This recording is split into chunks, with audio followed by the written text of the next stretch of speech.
नमस्कार दोस्तों, मैं रोहित कुमार आप सभी लोगों का directstudy.com पे बहुत बहुत स्वागत करता हूं। आज की वीडियो में दोस्त हम लोग बात करने जा रहे हैं चैप्टर नंबर लास्ट है। ये क्लास टेंथ का लेसन नंबर जो है 13 नंबर है। इसमें हम सांख्यिकी, स्टैटिस्टिक्स और प्रायिकता यानी प्रोबेबिलिटी की बात करेंगे। दोनों चैप्टर मिलाकर एक ही चैप्टर के अंदर दिया गया है। आइए सारे पॉइंट को अच्छे से समझते हैं और जानने का कोशिश करते हैं क्या क्या पॉइंट दिया गया है, क्योंकि ढेर सारा इसमें पॉइंट दिया गया है।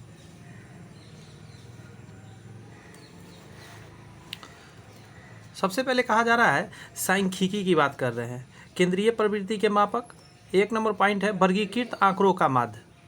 वर्गीकृत आंकड़ों का माध्य। वर्गीकृत आंकड़ों का माध्य ज्ञात करने के लिए यह कल्पना की जाती है कि प्रत्येक वर्ग अंतराल की बारंबारता उसके मध्य बिंदु के केंद्रित होते हैं।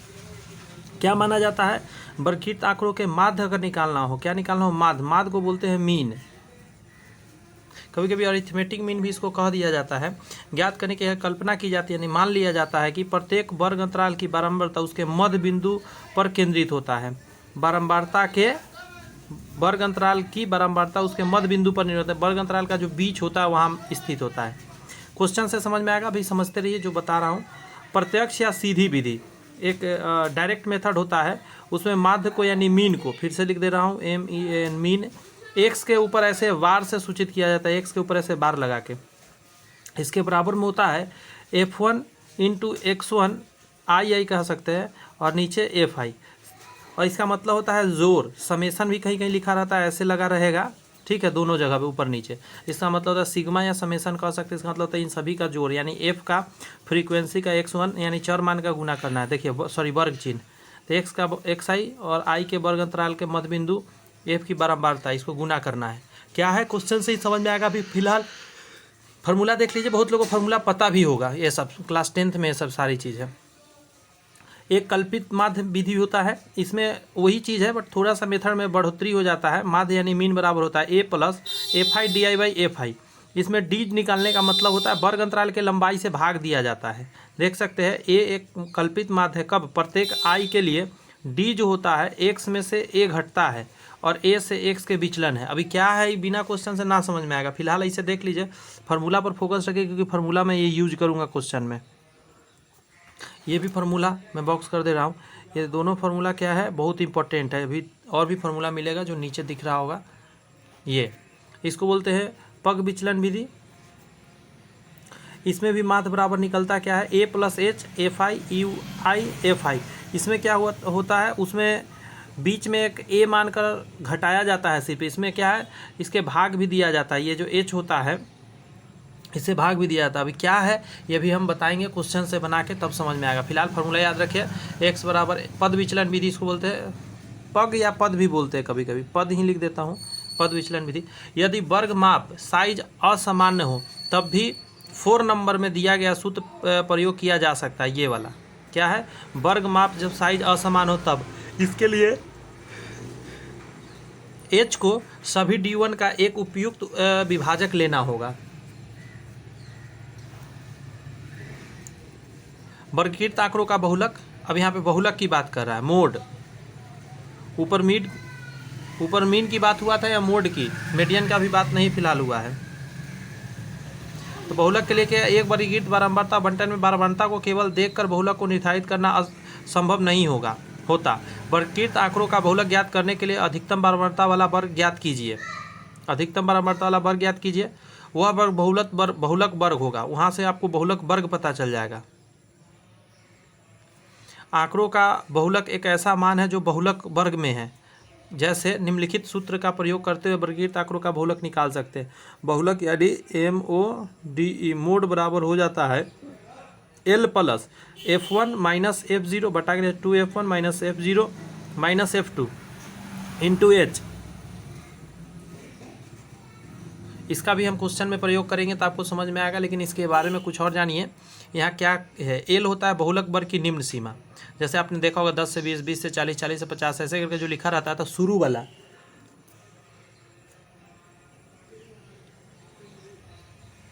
H वर्ग साइज या माप, जैसे मान ले 10 से 20 है तो बीच में 10 का अंतर है ना, तो वही बात कह रहा है वो साइज। F1 बहुलक वर्ग की बारंबारता, F1 का मतलब जो बारंबारता है बहुलक वर्ग की वही हो गया। F0 और F2 क्रमशः बहुलक वर्ग से पहले F0 पहले वाला और F2 उसके बाद वाला बारंबारता होता है। नेक्स्ट है वर्गीकृत आंकड़ों का माध्य। माध्यक का मतलब होता है माध्य या माध्यिका भी बोलते हैं। मीन, इसको मीडियन बोलते हैं, मीडियन, ठीक है। मीन मीडियन मोड होता है ना, तो यहाँ मीडियन है। पहला पॉइंट है कि संचयी बारंबारता पहले बनाना है आपको, इंपॉर्टेंट होता है। संचयी बारंबारता सारणी वर्गीकृत बारंबारता बंटन की से कम प्रकार की या से अधिक प्रकार की होता है। इस पे भी डायग्राम बनता है। यदि प्रक्षेपण की कुल संख्या n है, उस वर्ग को ज्ञात कीजिए जिसके संचयी बारंबारता n/2 से बड़ा उसके निकटतम माध्य वाला होता है। यानी सबसे पहले जितना भी n दिया रहता है, यानी कि बारंबारता को ऐड करके उसको n/2 कर दीजिए। वो जो आएगा आप चेक करिए कौन सा वर्ग में जाएगा। निम्नलिखित सूत्र का प्रयोग करते हुए वर्गीकृत आंकड़ों का माध्यक परिकलित किया जा सकता है। फार्मूला भी यहाँ दिया गया है, लंबा चौड़ा फार्मूला, इसको देख लीजिए। माध्यक यानी median, median L plus n/2 minus CF और बटा F इंटू H होता है। ये फार्मूला है आपका। इसमें क्या क्या है उसको देखिए। L माध्यक वर्ग का निम्न सीमा, जैसे उसमें था मोड में भी यही था। n प्रक्षेपणों की संख्या, n है कितना पूरा संख्या उसका, भाग देना है उसमें 2 से। H वर्ग साइज हो गया, H जो हो गया यहाँ पे लिखा हुआ है वर्ग साइज। CF माध्यक वर्ग से ठीक पहले वाले वर्ग की संचयी बारंबारता। CF जो है, गौर सुनिए, CF माध्यक वर्ग के ठीक पहले वाली संचयी बारंबारता यहाँ लेना है, ध्यान रखिएगा। तथा F माध्यक वर्ग की बारंबारता होता है हमें। एक संचयी बारंबारता है CF, कम्युलेटिव फ्रीक्वेंसी इसको बोलते हैं, और ये F बोलते हैं। कम्युलेटिव फ्रीक्वेंसी संचयी बारंबारता को इंग्लिश में कहा जाता है, इसलिए CF लिखते हैं। संचयी बारंबारता बंटन का आलेख निरूपण यानी तोरण से कम प्रकार और से अधिक प्रकार का होता है, ऊपर भी दिया गया है। वर्गीकृत आंकड़ों के संचयी बारंबारता बंटन से कम प्रकार के आलेख में मध्य प्रयोग होता है। नेक्स्ट है संचयी बारंबारता बंटनों से कम प्रकार और से अधिक प्रकार के आलेखों में इन आलेखों के प्रतिच्छेद बिंदु के भुज के रूप में माध्यक ज्ञात किया जाता है। उसका जो भुज होता है ना, एक होता है भुज, एक कोटि। तो देखिए ऐसे एक समझ लीजिए, x का मान को भुज बोलते हैं, ठीक है। x का जो मान होता है उसको भुज के नाम से जानते हैं, और y के मान को कोटि के नाम से जानते हैं। तो भुज का जो मान होता है वही होता है आपका क्या, माध्यक होता है। प्रायिकता की बात करते हैं, प्रोबेबिलिटी या दृक्ष्यक प्रयोग किसी प्रयोग के परिणाम घटना और प्रारंभिक घटना को माना जाता है। संप्रायिक परिणाम, पहला कह रहा है किसी घटना ई के सैद्धांतिक या चिर प्रतिष्ठित प्रायिकता प्रोबेबिलिटी ऑफ इवेंट्स द्वारा निरूपित किया जाता है। निम्नलिखित से प्राप्त किया जाता है। जैसे प्रोबेबिलिटी ऑफ इवेंट बराबर होता है ई के अनुकूल परिणामों की संख्या। यानी अगर आपको ई का निकालना है प्रोबेबिलिटी, तो ई कितना बार आया है वो लिखिए। अब प्रयोग के सभी परिणाम की संख्या, कितना बार आपने प्रयोग किया वो नीचे लिखिए और भाग दे दीजिए जहाँ प्रयोग के परिणाम संप्रायिक हैं। नेक्स्ट पॉइंट है किसी घटना की प्रायिकता 0 और 1 के बीच में से कोई भी संख्या हो सकती है। कुछ विशेष परिस्थिति में 0 या 1 भी हो सकती है। यानी ऐसे समझिए, एक सिक्का है जिसके दोनों तरफ, गौर से सुनिए, एक सिक्का के दोनों तरफ हेड ही है। आपने उछाल, आपसे पूछेंगे टेल आने क्या प्रायिकता, तो आप 0 कह दीजिए, क्योंकि उसमें टेल किधर भी है ही नहीं, दोनों तरफ हेड है। और आप पूछेंगे हेड आने का प्रायिकता, तो हर बार हेड ही आएगा, तो 1 हो जाएगा। जब एकदम कन्फर्म पता हो कि हाँ यही चीज़ है, यही आ सकता है, तो 1। एक या दो चीज़ हो जाए तो फिर 0 और 1 के बीच, यदि कुछ भी नहीं आ सकता जो चीज़ कहा जाए तो 0। नेक्स्ट है कि किसी प्रयोग की सभी प्रारंभिक घटनाओं की बारंबारता का योग 1 होता है। जितना बार प्रयोग आपने किया सारे घटना को जोड़ देंगे 1 आएगा। उसको यहाँ ऐसे कह रहा है ई के लिए PE जो घटित हुआ, अब P के ऊपर बार, ई के ऊपर बार लगा हुआ है, इसका मतलब जो घटित नहीं हुआ, दोनों जोड़ने पर 1 होता है। वही बात है। असंभव घटना, अनिश्चित घटना, एक असंभव घटना, एक अनिश्चित घटना। जब भी निश्चित घटना हो तो 1 आता है, असंभव घटना का 0 आता है। अब क्वेश्चन पर आएंगे, अब क्वेश्चन से ही समझ पाएंगे कि क्या क्या कह रहा है बात, ठीक है। थोड़ा साइज छोटा आप कर दे रहे हैं, ठीक है। क्वेश्चन चूँकि जगह ज़्यादा लेगा, लिखना भी तो है हमें।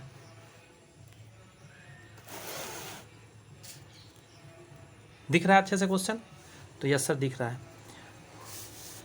पहला कहा जा रहा है कि वर्गीकृत आंकड़ों का माध्य ज्ञात करने के लिए सूत्र x A plus F I D I F I में डी आई निम्नलिखित के ए से विचलित है। यहाँ पे एक माध्य निकालने का भी फॉर्मूला हमने दिखाया था, तो मैं पूछ रहा है डी आई निम्नलिखित के ए से विचलन है।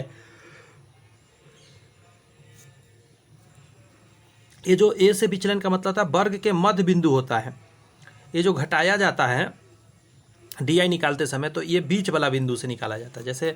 जैसे यहाँ देखिए, सपोज कीजिए ना ऐसा लिखा हो, यहाँ से या मन में मान लीजिए 0 से 10, 10 से 20, 20 से 30, 30 से 40, 40 से 50 ऐसे करके लिखा हुआ है, उसका ये बराबरता दिया गया है। तो इसमें ना तकरीबन मध्य में मान लिया जाता है, किसी एक को ए मान लिया जाता है। सपोज इसको हमने ए मान लिया, इसको भी मान सकते हैं, इसको भी मान के बन सकता है, लेकिन तकरीबन मध्य होता है, इसीलिए कर रहा है वर्ग के मध्य बिंदु। अब इसको क्या करना होता है पता है, इसको इससे घटा के लिखना पड़ता है, इसको इससे घटा के, इसको इसमें से घटाएंगे 0, इसको इससे घटाएंगे माइनस में, इसको इससे घटाएंगे माइनस में, इसको इससे घटाएंगे माइनस में। इस टाइप के आपका होता जाएगा, प्लस माइनस में आएगा। ऊपर यदि माइनस आया तो नीचे सारा प्लस हो जाएगा, ऊपर प्लस आया तो नीचे माइनस हो जाएगा, जहाँ माने हैं उसके बाद। बात समझे? इसीलिए मध्य बिंदु होता है। फिर से सुन लीजिए कि वर्गीकृत आंकड़ों का माध्य ज्ञात करने के लिए सूत्र इतना में D1 निम्नलिखित के ए से विचलन है। D जो है ए से विचलन है, तो इसको बोलते हैं वर्ग के मध्य बिंदु से। वर्गीकृत आंकड़ों का माध्य अभिकलित करते समय, वर्गीकृत आंकड़ों का माध्य परिकलित करते समय हम यह कल्पना करते हैं कि बारंबारताएं वर्गों के वर्ग चिन्ह पर केंद्रित है। ये थ्योरी में हम लोगों ने पढ़ा है कि वर्गों के वर्ग चिन्ह पर केंद्रित है, ऐसा हम मान के चलते हैं बारंबारताएं। क्वेश्चन नंबर 3, यदि x1 वर्गीकृत आंकड़ों के वर्ग अंतराल के मध्य बिंदु हैं, f1 इसकी संगत बारंबारताएं हैं, तो x माध्य है, ये समेशन का मतलब जोड़ होता है, summation F I x I minus x यानी कि माध्य बराबर है तो 0 हो जाएगा। फिर से सुनिए क्वेश्चन क्या कर रहा है, यदि x वर्गीकृत आंकड़ों के वर्ग अंतराल के मध्य बिंदु है, अगर ये मध्य बिंदु है, एफ आई इसकी संगत बारंबारताएं हैं, तो इन दोनों को गुना कर दीजिए आप और माध्य निकल जाएगा, और माध्य इन दोनों के गुना में से जब माध्य घटाएंगे 0 आपको प्राप्त हो जाएगा। वर्गीकृत आंकड़ों का माध्य ज्ञात करने के लिए x जो है माध्य ए प्लस, ये फार्मूला है लिखा गया, यहाँ पे मैं लिख दूँ उस चीज़ को, ए प्लस, मैंने फार्मूला को यहीं पे पूरा कर दिया। तो u आपसे पूछ रहा है u1 क्या है, सोचिए, इसमें h भी है, a भी लगा हुआ है, तो u क्या हो जाएगा, दिमाग लगाइए। ये निकलता है एक्स आई माइनस ए और बटा एच, ये हो जाएगा सही। x क्या होता है, जो वर्ग अंतराल होता है उसका मध्य बिंदु x होता है, और उसी में से हम a को घटाते जो हम मानते हैं। अभी जैसे ऊपर हम यहाँ एग्जाम्पल में माने थे, बीच में a और ऊपर घटाते आए थे, यही घटाते हैं। और h क्या है, ये निम्न सीमा है। वर्ग अंतराल का क्या है, वर्ग अंतराल जो है कि निम्न सीमा है। क्लियर है, फॉर्मूला से लिया गया है डायरेक्ट। यहाँ का रहा है वर्गीकृत आंकड़ों की से कम प्रकार और से अधिक प्रकार की संचय बारंबारता वक्रों के प्रतिच्छेद बिंदु को भुज से, देखिए भुज आ गया ना, से आंकड़ों का होना क्या है, माध्यक है, थोड़ा देर पहले ही हम लोग देखे हैं।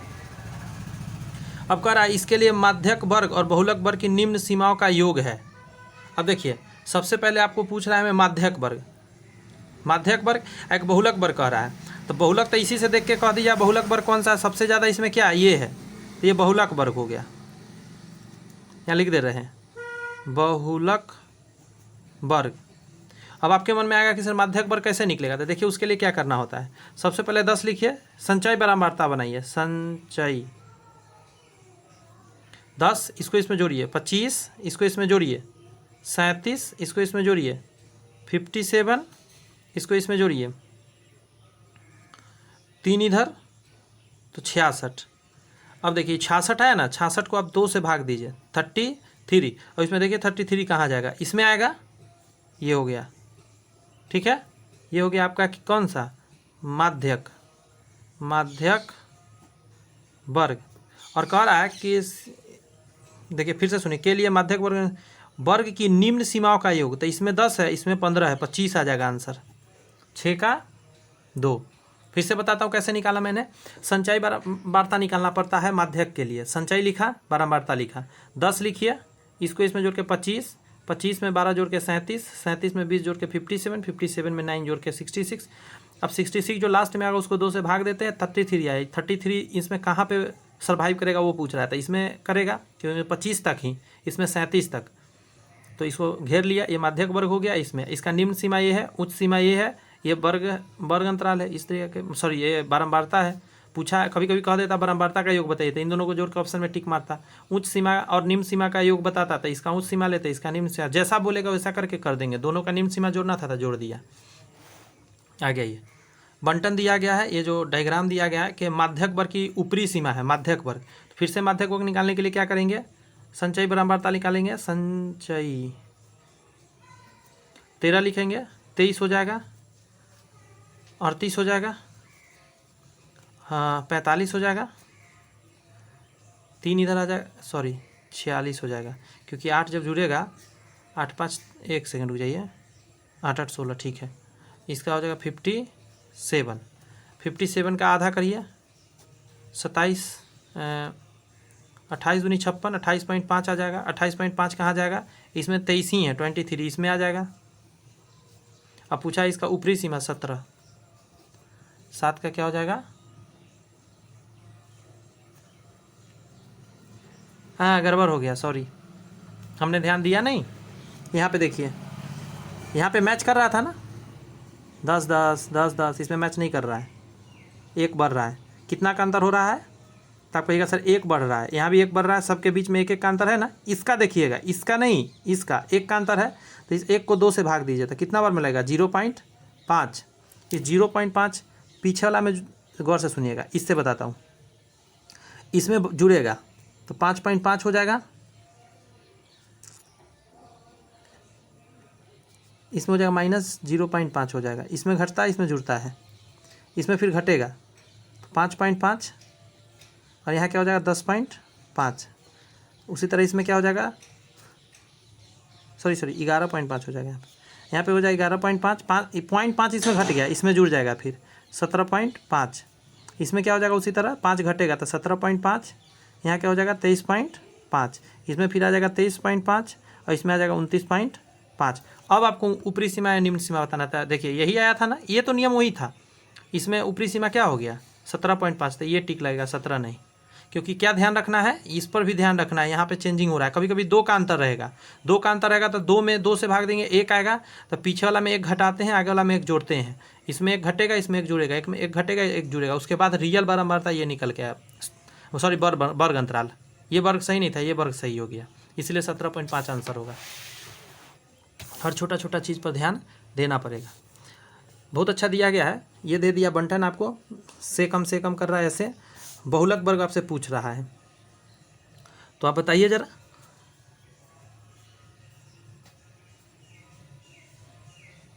इसको क्या लिखेगा, 0 से 10, 10 से 20, 20 से 30, 30 से 40, 40 से 50, 50 से 60, सबसे ज़्यादा कहाँ पे 80। एक और बात, ये बढ़ते गमे हैं, ये क्या है, बढ़ते गमे, तो इसको ये कॉम्युलेटिव फ्रीक्वेंसी दिया हुआ है, इससे हमको फ्रीक्वेंसी निकालना पड़ेगा। तो देखिए कैसे निकलेगा, 3 लिखेंगे। अब ये इसको घटाते जाना है ऊपर वाला में से, 12 में से 3 गया, 9 3 12, कितना हो जाएगा 18, 18 9 27। अब 18 को इसमें से घटाइए, 17 में से 8 गया, 9 8 17, 4 में से गया 3 39, इसको इसमें से घटाइए, 15, 15 में से 9 गया, 9 6 15, ये बचा 6, 6 में से 3 गया 3, इसमें से घटाइए तो 10 में से 6 गया 4, ये बचा 7, 7 में से 3 गया 4। अब आप देख लीजिए ज़रा,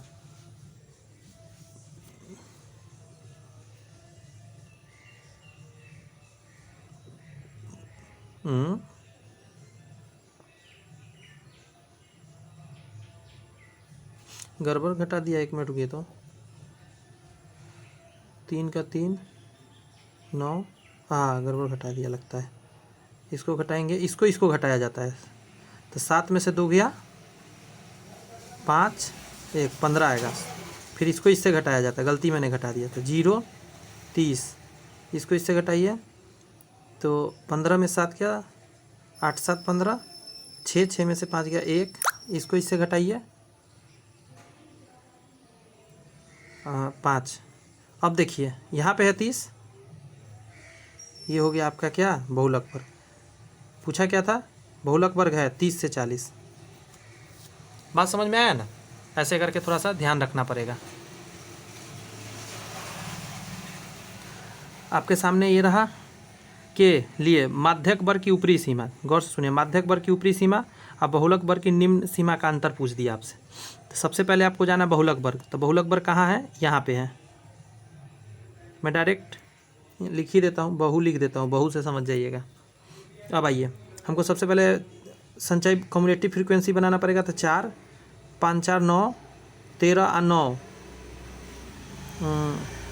22 22 अब 20 42 42 और 14 56 56 और 7 64 सॉरी 63 63 63 और 4 67।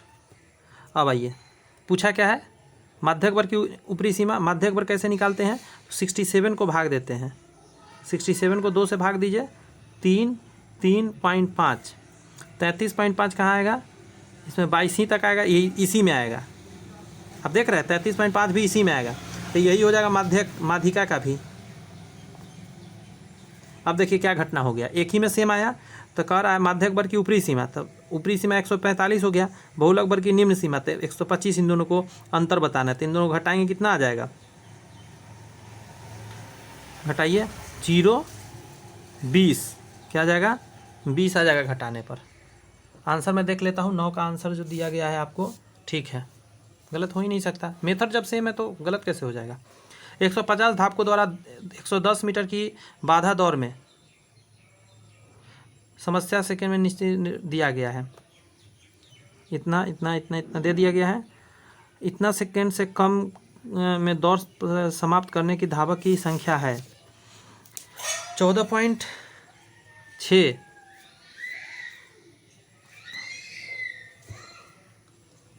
जो भी धावक कितना में 14.6 से कम समय में ही धावक दौड़ लिया है, उसका इसमें संख्या पूछ रहा है। कितना हो जाएगा, जोड़िए ना ज़रा। इतना से कम तो यहाँ पे है, इससे पीछे ही रह जाएगा यहाँ पे, इस पर मत जाइएगा, क्योंकि इसमें इससे आगे का लिया जाता है, इससे पीछे लिया जाता है, इसलिए ये इसमें 14.6 तक का होगा। तो इसके पीछे सब जोड़ दीजिए, 71 और 5 76 4 80 2 82।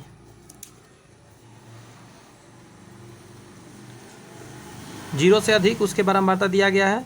विद्यार्थी की संख्या 63, इतना इतना इतना इतना इतना दिया गया है। घटते क्रम में है, जी सर घटते क्रम में है। आपसे पूछ दिया कि 30 से 40 का बारंबारता, तो इसमें क्या होगा, इसको कहेंगे 0 से 10, 10 से 20, 20 से 30, 30 से 40, 30 से 40 यही है। तो इसके सामने आते हैं। अब देखिए कैसे निकालना है, नीचे शुरू कीजिए, 42 लिखिए, इसको इससे घटा के लिखिए, 42 में से जाएगा 6 आ जाएगा, इसको इससे घटाइए, इसका ही लिखना है हमको बॉक्स का।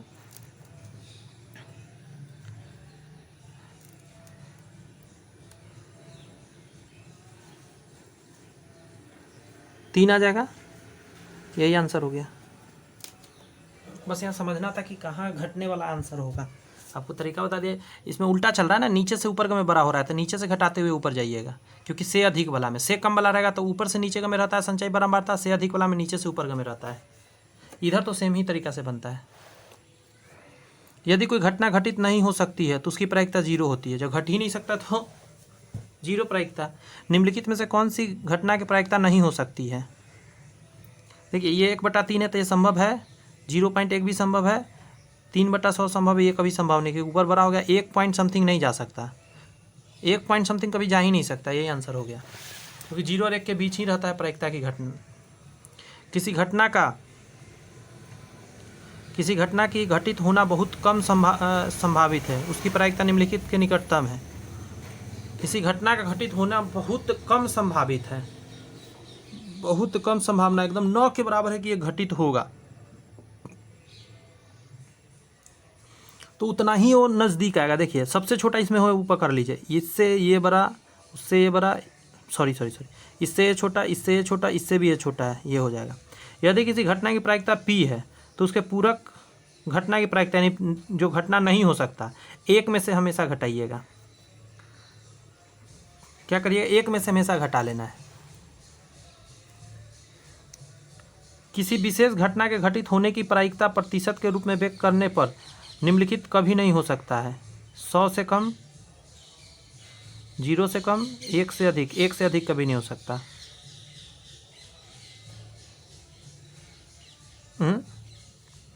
क्या पूछा है? किसी विशेष घटना के घटित होने की प्रायिकता प्रतिशत के रूप में व्यक्त करने पर निम्नलिखित कभी नहीं हो सकता है।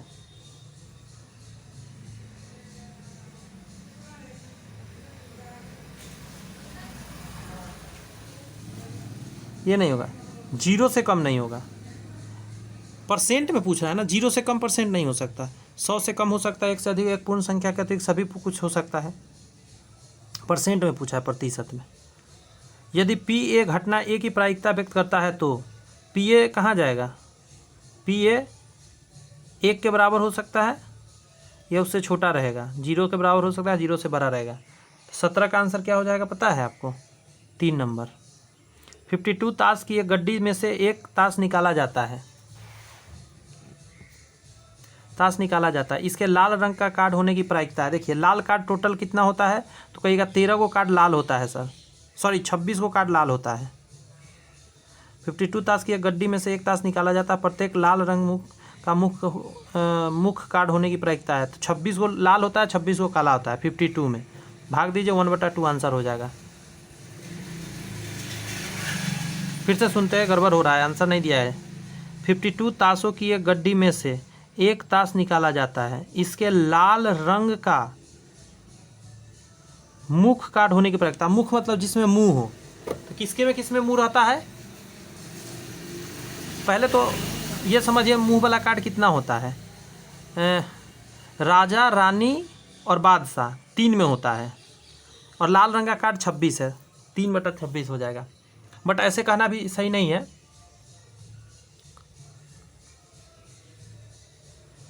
एक मिनट, ऐसे बना के समझते हैं, ऐसे गड़बड़ हो रहा है, रुक जाइए, मैं भी ध्यान से उतर गया है। ये लाल कार्ड हुआ, एक चीरी हुआ, उल्टा बन गया, कोई नहीं, ईंट हुआ, तो एक इसका राजा, एक इसका राजा, एक इसका रानी, एक इसका, ये लाल वाला है।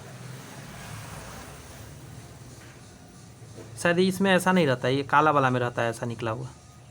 फिर भी 2 ऐसा रहता है ना, एक होता है डायमंड, एक रेड हट। तो अब समझिए, राजा किंग होगा तो 2 ऐसा किंग होगा, 2 क्वीन होगा, और 2 क्या होगा आपका? गुलाम होगा। तो 1 2 3 4 5 6, टोटल 6 कार्ड हो गया लाल में, जो मुंह वाला हुआ, मुख फेस वाला, और टोटल 52 कार्ड हुआ। इसको काट देंगे तो आ जाएगा 3/26, ऐसे बनेगा। क्लियर है? थोड़ा सा याद रखना पड़ता है। ताश याद था तो बन गया ना, थोड़ा सा भी मिस्टेक रहेगा तो ना बनेगा। इसकी प्रायिकता की यादृच्छा रूप से चुने गए एक ऐसे वर्ष में जो अधिवर्ष ना हो। 53 रविवार की प्रायिकता 2/7 हमेशा मारिएगा। 53 रविवार पूछे, कोई भी डे पूछ सकते हैं, कोई भी डे, कोई डे पूछ दे और अधिक कह दे, अधिक वर्ष, तो 2/7 होता है। माइंड में ये बैठा के रखिए, क्लास 10 का ये क्वेश्चन है और क्लास 10 का मैं पढ़ा भी रहा हूँ। जब एक पासे को फेंका जाता है तो 3 से छोटी एक विषम संख्या आने की प्रायिकता है। 3 से छोटी, देखिए 1 2 3 4 5 6 आ सकता है। 3 से छोटा विषम संख्या तो 1 ही है, तो 1 आइटम क्या है? 6, तो 1/6 आंसर हो जाएगा। नेक्स्ट है कि 52 ताशों की एक गड्डी में से एक कार्ड निकाला जाता है। कार्ड का ईंट, गौर सुने, ईंट का इक्का न होने की घटना ई है। ई के अनुकूल परिणामों की संख्या बताइए। फिर से सुनिए, अब इसी पर आते हैं। कार्ड का ईंट का ना होना, ईंट कितना होता है? तो सुनिए, 13 पीस होता है टोटल। 13 को इसका, 13 को इसका होता है, 13 को इसका, 13 को इसका, 13 चौका 52 हो गया ना, तो 13 पीस है। कार्ड का ईंट का इक्का, ईंट का इक्का, आप समझिए यहाँ पे इक्का जो होगा ना, ईंट का इक्का 1 ही पीस होता है। बात समझे? ईंट का इक्का 1 ही पीस होगा, क्योंकि इक्का होगा तो एगो इसका, एगो इसका, एगो इसका, एगो इसका होगा, 1 ही पीस होगा। अच्छा, एक और बात, इक्का न होने का मतलब ईंट का इक्का नहीं होगा, तो और भी इक्का हो सकता है। इसका हो सकता है, पहले होने का निकाल लेते हैं। तो इसका होने का क्या हो जाएगा, एक तो एक ही पीस हुआ, इक्का एक ही ना है, ईंट का इक्का एक पीस हुआ, तो 1/52।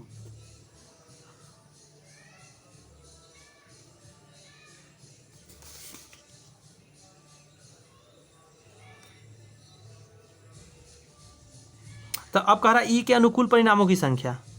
यहाँ पे नहीं कह रहा है कि प्रायिकता बताइए, ई के अनुकूल परिणामों की संख्या। तो ये एक ही पीस ना आया, ये तो एक ही पीस है, तो इसको हटा दीजिए ना, 52 में से एक हटा दीजिए, तो कितना आ जाएगा, 51 आंसर हो जाएगा इसका। प्रायिकता नहीं पूछ रहा है आपसे, ई के अनुकूल मान पूछ रहा है, तो इसका आंसर एक कम कर दीजिए। 400 अंडों के एक संग्रह में से एक खराब अंडा प्राप्त होने की प्रायिकता 0.035 है, तो इस संग्रह में खराब अंडों की संख्या क्या है। देखिए ऐसे समझिए, 400 अंडों के एक संग्रह में से एक खराब अंडा प्राप्त करने की प्रायिकता इतना दिया गया है। 400 में से एक खराब है, तो 1/400 आंसर हो गया, बात समझे। बट यहाँ कहा क्या है आपको कि प्रायिकता दे रहा है 0.035। अब कह रहा है इस संग्रह में खराब अंडे की संख्या क्या होगा, सो आपसे पूछ रहा है। कुछ नहीं करना है, यहाँ पे दिया हुआ है, इसी से हम निकालेंगे। 0.035 है, पॉइंट हटाएंगे तो नीचे क्या आ जाएगा, 1000 आ जाएगा, क्योंकि 3 अंक है, दिख रहा है ना आपको। अब काट देते हैं, 5 से काट देते हैं, 5 7 35, 7 ऊपर आ गया, नीचे 200 बार में कट जाएगा। अब देखिए नीचे तो 400 चाहिए, तो नीचे 400 कर दीजिए, डबल किया तो ऊपर भी डबल कर दिए, 7 दूनी 14, 14 आपका आंसर हो गया। नहीं समझ में आया, इसको देखिए। कोई लड़का एक परिकलित करता है कि उसके द्वारा लॉटरी द्वारा प्रथम जीतने की प्रायिकता इतना है, यदि 6000 टिकट बेचेगा तो उस लड़का ने कितना टिकट खरीदा, प्रायिकता इतना दिया गया है। अब इससे निकालिए, 8/100 हो जाएगा, क्योंकि 2 अंक बाद दशमलव है ना यहाँ पे। अब गुना देखिए, यहाँ पे क्या करना है, बात को समझ लीजिए। हमको नीचे क्या करना है, 6000 पुराना है, तो 6 डाल दिया। अब एक जीरो भी डाल देता हूँ, 6000 हो गया, तो ऊपर भी 60 से गुना कर दीजिए, तो 8 छक 48, 480 उसने टिकट खरीदा था। ऐसे करके निकाला जाता है आसान तरीका से। किसी थैले में कुछ टिकट है जिन पर 1 से 40 तक संख्या दिया गया है, इसमें से यादृच्छा रूप से एक टिकट निकाला जाता है। इसकी प्रायिकता की निकाले गए टिकट 5 का गुणज होना चाहिए। तो नीचे तो 40 लिख दीजिए, 5 का गुणज, तो पहाड़ा पर लेते हैं, जो 40 तक आता है, 5 का 5 दूनी 10, 5 तिहाई 15, 5 चौक 20, 50 25, 5 छक 30, 5 सत्ते 35, 5 अठे 40, 1 2 3 4 5 6 7 8, 8 पीस आया, 8 पचे 40, 1/5, 24 का आंसर पहला। क्लियर है ना। किसी व्यक्ति से 1 से 100 तक की संख्या में से एक संख्या चुनने को कहा जाता है। इस संख्या के अभाज्य संख्या होने की प्रायिकता क्या है। 1 से 100 तक में से अभाज्य कितना है, 25 आता है टोटल। एक सेकंड सॉरी, इस संख्या के अभाज्य जो किसी से नहीं कटेगा 25 संख्या आता है, और नीचे 100 संख्या है, 25 चौका 100, 1/4 आपका आंसर आ जाएगा। तो 25 का कितना आंसर आ जाएगा, 3 नंबर। ये आपको याद रखना होगा कि अभाज्य संख्या कितना है, 100 तक में 25 है, 50 तक में है आपका 15, और 50 से 100 तक में है 10। 0 से लेकर 50 तक में आपका अभाज्य संख्या कितना है, 15, और 50 से 100 तक में 10 है, तो 25 टोटल हो जाता है। किसी स्कूल में 5 सदन है, A B C D E। किसी कक्षा में 23 विद्यार्थी है, इसमें से 4 सदन A से, 8 सदन B से, और 3 C से, 2 सदन D से तथा शेष सदन E से है। इसमें से एक विद्यार्थी को कक्षा का मॉनिटर बनाने के लिए चुना जाता है। चुने गए इस विद्यार्थी के सदनों A B C से न होने की प्रायिकता आपसे पूछ रहा है। तो A B C से नहीं होना चाहिए, इसका आपका प्रायिकता पूछ रहा है। चलिए शुरू करते हैं। इसको मैं लिख के बता देता हूँ।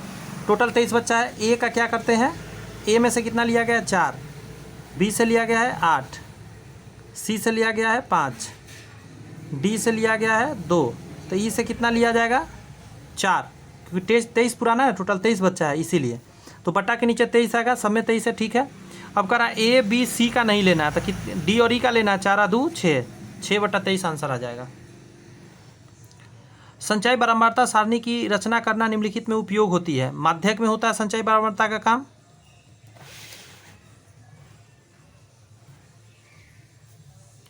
इस सारणी को देखिए, मासिक आय परिसर में दिया गया है 1000 रुपये से अधिक अधिक अधिक अधिक, परिवार की संख्या इतना इतना है। उपरोक्त सारणी में आय परिसर रुपए में इतना के परिवार की संख्या कितना है, बहुत आसानी से निकल जाएगा। देखिए 16,000 से 19,000 यहाँ पे आएगा।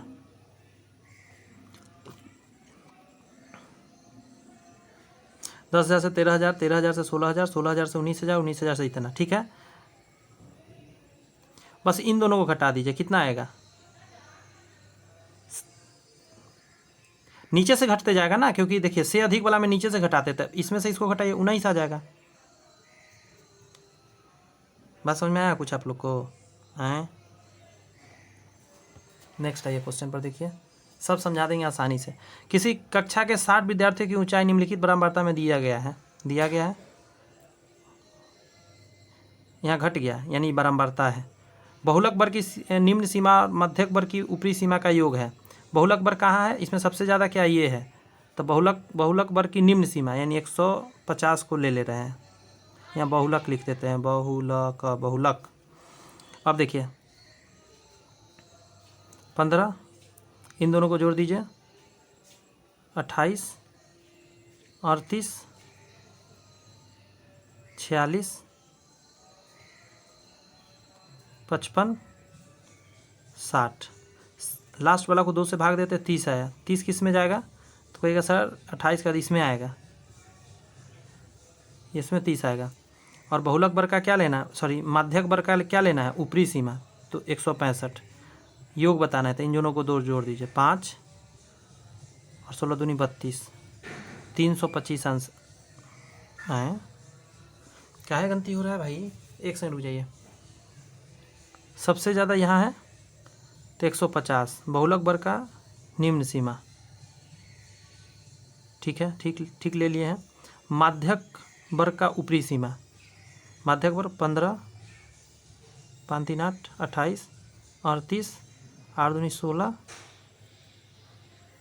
9 6 15, 60 को है 30 इसमें आएगा, तो इसमें 165 है ऊपरी सीमा, माध्यक वर्ग की ऊपरी सीमा का योग 165 और इसको जोड़ेंगे 5, अच्छा 6 5 11, 6 5 11, 315, सही है, बनाए हुए सही थे, बस जोड़ हर बार में गलती कर दिए थे, ठीक है। आगे आंसर, निम्न में से कौन सी किसी घटना की प्रायिकता हो सकती है, तो घटना की प्रायिकता हमेशा ई तो हो नहीं सकता, 1 से ज़्यादा, 0 से कम हो नहीं सकता, ये हो सकता है, ये भी नहीं हो सकता, ऊपर बड़ा नहीं होना चाहिए, हमेशा ऊपर छोट होना चाहिए, ये नहीं हो सकता। क्लियर है। यहाँ पे दोस्त क्लास 10th पूरा कंप्लीट हुआ। जो भी चैप्टर आपका छूटा हुआ है उस चीज़ों को अभी प्रैक्टिस करिए। मॉडल प्रैक्टिस सेट इसके बाद स्टार्ट हो गया इस किताब में, बट मैं इसको भी नहीं कराऊंगा। मैं एक किताब ऑनलाइन ऑर्डर कर रखा हूँ, 2200 क्वेश्चन वाला कोई किताब है, मुझे एक स्टूडेंट ने बताया था, प्लेटफॉर्म कंपनी का। प्लेटफॉर्म का क्या है ना कि 2200 का क्वेश्चन का सेट है एक, तो अभी नहीं प्रैक्टिस सेट कराते क्योंकि एग्जाम कभी कितना भी होगा तो नवंबर दिसंबर में जाकर होगा आपका, दिसंबर में। अभी समय आपके पास बचा हुआ है, तो मैं 2200 वाला प्रैक्टिस सेट लेकर आऊँ, तब तक इसको अच्छे से प्रैक्टिस करिए। 2200 वाला पूरा क्वेश्चन में आपको कंप्लीट कराना हो। तो चलिए मिलते हैं नेक्स्ट वीडियो में, तब तक ऑल द बेस्ट, मेहनत करते रहिए। चैनल सब्सक्राइब करके बेल आइकन प्रेस करिए, कुछ दोस्त यार में शेयर कीजिए ताकि चैनल पर अपना सब्सक्राइबर थोड़ा सा गेन कर सके। All the best, bye bye.